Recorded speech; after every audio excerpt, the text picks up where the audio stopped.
আমাদের একটা জিনিস ভারতের কাছ থেকে খুব ভালো করে শিক্ষা নেওয়া দরকার। দেখুন, ইসকনের একজন বহিষ্কৃত নেতা চিন্ময় দাস বাংলাদেশে গ্রেপ্তার হয়েছে, তাও আবার অভিযোগের ভিত্তিতে। তো অভিযোগের ভিত্তিতে গ্রেপ্তার হওয়ার পরও ভারতের বিভিন্ন পশ্চিমবঙ্গের প্রদেশের বিজেপি নেতাকর্মীরা আন্দোলন করতেছে, বলতেছে যে আমরা নাকি নির্যাতন করতেছি লঘু সম্প্রদায়কে বাংলাদেশের।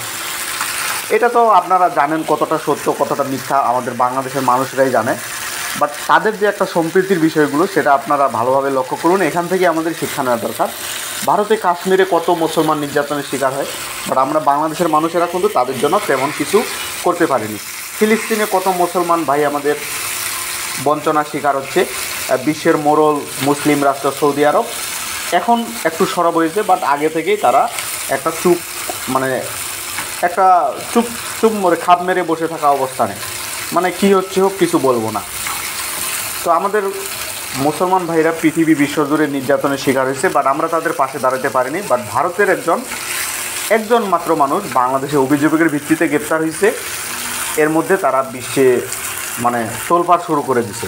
তো এই জিনিসটা আমাদের ভারতের কাছ থেকে শিক্ষা নেওয়া দরকার। আপনি এই বিষয়টা কতটুকু একমত আমার সাথে, আমাকে কমেন্টে জানাতে পারেন।